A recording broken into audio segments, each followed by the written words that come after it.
rolling, so we're coming to camera 3 in 5, 4, 3. Good morning and welcome to Now You See News. I'm Jaqui Garraty. This morning I'm joined by Rachael from the Australian Sports Commission, and Rachel's here to talk to us about the gradual phase out of alcohol sponsorship in sport. Good morning, Rachael. Good morning. So first of all, what will the ban of alcohol sponsorship mean for sports funding? So it will mean that we can it's an opportunity for other major donors and other major sponsors to step in and ultimately sponsor sport. And this can be from any sort of company, from airlines, hotels, gyms, banks, insurance companies, the list can go on. Okay, so one would argue that this void in sponsorship may open the door for other companies such as pharmaceuticals and even mining and fast food to now be sponsors. Is that really a good thing? No, we are trying to steer away from that. We don't want any other unhealthy brands to come forward. That's why we're asking major sponsors from healthier brands, from other brands such as car dealerships, to step in and really fund Australian sport as an investment. Is there a company that regulates which organisations can and cannot sponsor sport? There is Healthway, which is Western Australian's promotional arm, and they actually have guidelines on sponsorship and co-sponsorship, so they can let you know what are unhealthy brands and what you should look for sponsoring. So it's been estimated that this ban could strip approximately $300 million away from sporting codes. Surely some clubs are going to be seriously affected by this ban. Well, up to 80% of sponsorship is alcohol sponsorship, and this is why we want to steer away from it. It's really a bad influence on young children as well as users who are of legal age.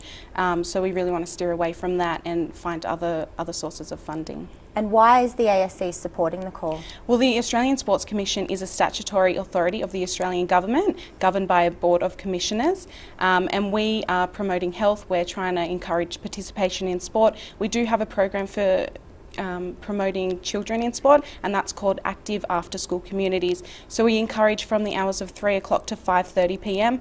for children after school to go and enjoy sport, play in sport, and really just encourage more participation. So speaking of children, there are a number of established clubs that really do a lot in terms of getting children up and active and out and about.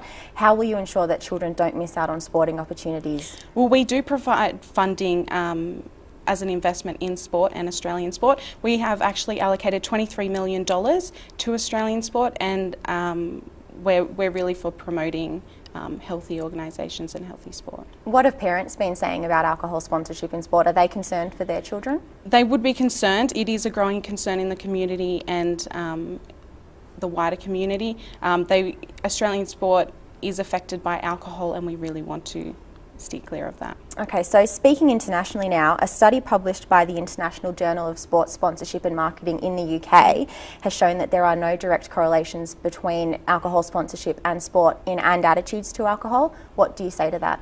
Well, the Australian Sports Commission is really just focusing on Australia. It is excessive alcohol consumption is a really big problem in Australia, and we just want to focus on that rather than getting too involved in international alcohol sponsorship. Okay, so bans on tobacco sponsorship in 1995, it is thought that that really did reduce the risk of people smoking in Australia. Are you realistically thinking that the same thing will happen with banning alcohol sponsorship? Yes, we're hoping that it will have the same effect as the tobacco ban. The Australian federal government has provided $25 million to replace the alcohol sponsorship in Australian sport.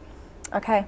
And what are the potential benefits of banning alcohol sponsorship in sport? Well, we're hoping there's a decrease in excessive alcohol consumption in sport. We ultimately want to steer away from the association of alcohol with Australian sport.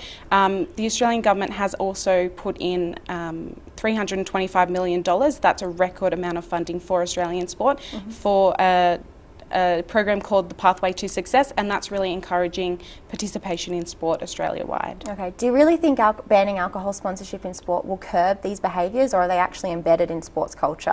It is a bit of both, but we're really hoping that we can move away from excessive alcohol consumption in sport. There is a research study from the Deakin University. They interviewed a certain amount of people, and 30% of them were counted as using hazardous drinking. Okay. And do you think that 5 years is a sufficient amount of time to really wind this up? 5 years is enough time for everyone who has alcohol sponsorship agreements to really get out of them and find other sponsors of sport. Okay, Rachel, thanks a lot for your time today. Thank you. That was Rachel Chiera from the Australian Sports Commission, and I'm Jackie Garrity. Thanks for watching Now You See News.